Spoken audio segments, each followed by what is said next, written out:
पडर पाण्या कर पाणी पाणी, कर पाणी पाणी, शेत माझं लय तान्हलं चातकावानी, शेत माझं लय तान्हलं चातकावानी, बघ नांगरलं बुजवून वज केली, सुगरण बाई पाभरीला शेतावर नेले, सुगरण बाई पाभरीला शेतावर नेले। लोकगीतामध्ये लोक कलाकार असं म्हणतो की पडर पाण्या कर पाणी पाणी, आणि शेत माझं लय नांगरलं तू कर पाणी पाणी। या सुगरणीला मी शेतावर घेऊन जातो, तिची रासणीने मी पेरणी करतो आणि एका दाण्यापासून मी 1000 दाणे उत्पन्न करतो। अहो पण जर ही रासणी शेतावर घेऊन जायची म्हणजे शेतात शिल्लक राहिले पाहिजे ना। आज जालना शहरामध्ये देवमूर्ती येते, जालना शहरातील जालना जिल्ह्यातील देवमूर्ती येते, शेतकऱ्यांचं आंदोलन चालू आहे। आणि आंदोलन कशासाठी तर समृद्धी महामार्ग बाधित जे शेतकरी आहेत त्या शेतकऱ्यांना पाहिजे तसा मुआवजा तसा मूल्यांकन या शेतकऱ्यांना भेटत नाही। शेतकऱ्यांचा आरोप आहे की तुम्ही जर सिडकोची जमीन जर जालना शहरामध्ये बाधित करत असाल तर संपादनासाठी तुम्ही 1 करोड ते 1.5 करोड रुपये एकर भाव देतात, मग शेतकऱ्यांना का तुम्ही 20 ते 25 लाख रुपये देतात। ज्यावेळेस शेतकऱ्यांचं मूल्यांकन होतं पण तुमच्याकडे भाव पडलेला राहतो। शेतकऱ्यांचा असा आरोप आहे की ज्या शेतामध्ये विहीर आहे बगीचा आहे ते विहीर सुद्धा असताना तुम्ही म्हणता की ही कोरडवाहू जमीन आहे। ज्या शेतामध्ये बगीचे लावलेले आहेत ते म्हणतात त्या शेतामध्ये रोपं लावलेले आहेत।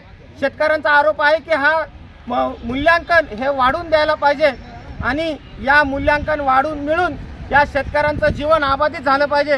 तर मित्र, जीवन अबाधित तर नक्कीच होईल, कारण की ज्या वेळेस सरकार या शेतकऱ्यांना या जमिनीचा भाव वाढून देईल आणि वाढून दिल्यानंतर त्या पैशाच्या बदली शेतकरी दुसरी जमीन घेते तर त्यावेळेसच यांचं जीवनमान चांगलं राहील। मूल्यांकन जर बरोबर भेटलं नाही तर जमिनीची जी सध्याची जमिनीची व्हॅल्यू वाढत चाललेली आहे तर त्या अनुषंगाने जवळपास हे शेतकरी घेऊ शकतील का की जसं आपण महाराष्ट्रामध्ये एक पिक्चर प्रदर्शित झाला की मुळशी पॅटर्नमध्ये असं दाखवलं की ज्या शेतकऱ्यांच्या जमिनी या बिल्डरांना विकल्यात गेला तेच शेतकरी तेच पाटील आणि त्या तिथलचे सरपंच हे त्यानंतर तिथं वॉचमन म्हणून तयार झाले आणि त्या धनदांडग्यांची तिथं चाकरी करायला लागले। असं काही त्यांचा बेत आहे का? तर नक्की मित्र, शासनाने माननीय जिल्हाधिकारी साहेबांनी माननीय पोलीस अधीक्षक साहेबांनी नक्कीच या आंदोलनाकडे लक्ष घातलं पाहिजे, जातीने लक्ष घातलं पाहिजे, कारण की या शेतकऱ्यांनी आत्मदानाचा इशारा दिलेला आहे। आत्मदान काही ही सोपी गोष्ट नाही, म्हणजे एखाद्याचा जीव जाऊ शकतो। तर शासनाने महाराष्ट्र शासनाने जातीने याच्यामध्ये लक्ष घातलं पाहिजे आणि या शेतकऱ्यांचा हा प्रश्न सोडवला पाहिजे।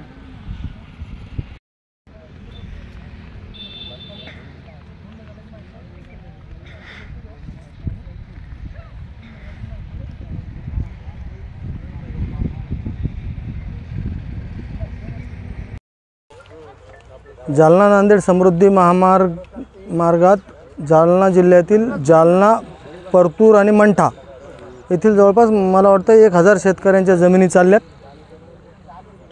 जमिनी आपण कवडीमोल म्हणतो पण मला वाटतं मातीमोल भावानं चालल्यात। रुपयाचे 10 पैसे म्हणजे काहीच नाही आजच्या परिस्थितीत।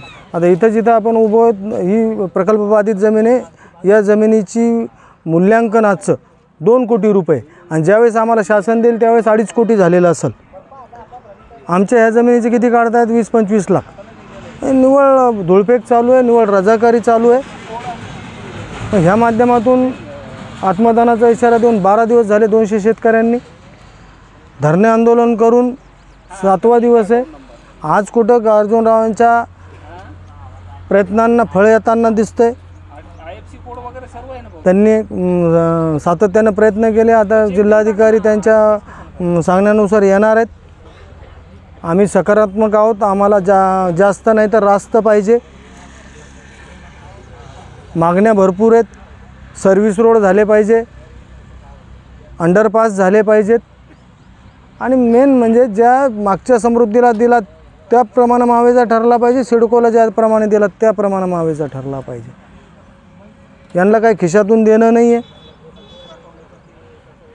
प्रकल्पाचा खर्च वाढत चालला आहे, दिवसेंदिवस आमची धाकधूक वाढत चालली। 5 तारखेला आम्ही आत्मदानाचा इशारा दिलेला आहे। आजही जोपर्यंत कलेक्टर साहेब येऊन तोडगा काढत नाही तोपर्यंत आम्ही ठाम आहोत।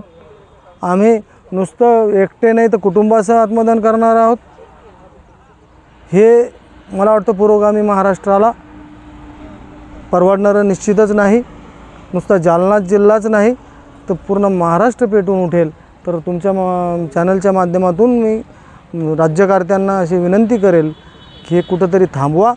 केवळ आम्ही मागतोय म्हणून नाही तर जे काय रास्त आहे ते येऊन एकदा चर्चेतून मार्ग काढा आणि महाराष्ट्र पेटण्यापासून वाचवा। आज आम्ही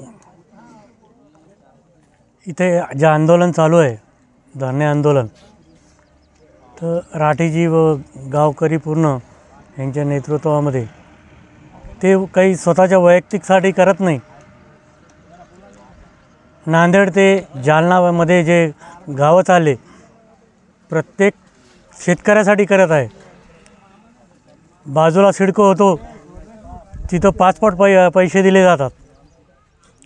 पहिला जो समृद्धी मार्ग झाला त्यामध्येही 5 पट पैसे दिले गेले आणि आता जालना नांदेडला समृद्धीला सावत्र भावाची वागणूक देऊन त्यांचे मूल्यांकन जरी समजा 50 लाख 1 करोड असले तरी त्यांना 25 लाखाच्या हिशोबाने पैसे देण्यात येणार आहे असं सांगण्यात आलं आहे। माझं म्हणणं आहे की शेतकरी जे स्वतःची जमीन बऱ्याच दिवसांपासून कसत आहेत आणि त्यांचं साधन म्हणजे शेती आहे आणि त्यांना जर त्याच्यातच जर मूल्यांकन कमी देण्यात आलं तर त्यांना आत्मदहन किंवा आत्महत्या करण्याशिवाय पर्याय नाही। आणि आम्ही जालना सराफ सुवर्णकार असोसिएशनतर्फे त्यांना पाठिंबा देण्यास आलो आहोत आणि आम्ही एक दिवस त्यांच्या ह्याच्यासाठी पाठिंबाही दिला होता। जालना सराफ सुवर्णकार असोसिएशनतर्फे बंद ठेवण्यात आलं होतं। मी सरकारला हीच विनंती करतो की बाबा यांच्यातून लवकर तडजोडीचा मार्ग काढून यांचा जे प्रश्न आहे तो निकाली काढण्यात यावा।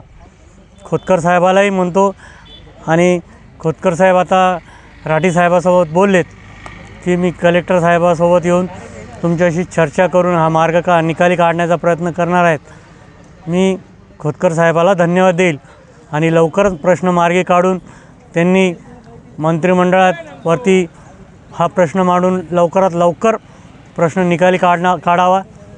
शेतकऱ्याचं जी अडीअडचण आहे ती तात्काळ सोडवावी हीच विनंती। जय हिंद, जय महाराष्ट्र। म्हणजे मोजपुरी ते सीताराम रामाने मी बोलतो की माझी जमीन 3री पिढीची आहे, माझी वडोपार्जीची आहे। ही 35-40 लाख रुपये एकरची आज चाललेली आहे। आज तिथं 16 लाखाने भाव दिला। हे अनमूल्य काय मिळेल तर याच्यानंतर आम्हाला 5 पट तरी भाव मिळाला चालू रेटच्या भावाने तरी चालेल। येहीर बोर शिडपत्र ठोकलेले ते बी नाही मांडलेले, पाईपलाईन नाही मांडलेली। याच्यानंतर मग आम्ही काय करणार तिथं? आता आत्मदहनची पाळी आली आम्हाला। नातू मुलं बाळं हे कसे काय जगायचे? आम्ही 4.5 एकर जमीन चाललेली आहे।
रोडला आहे पुढे दत्ता समजा थोडं पुढे रोडला पेट्रोल पंप आहे दुसऱ्या बाजूला त्याच्या हा पेट्रोल पंप आहे समोर पेट्रोल पंप आहे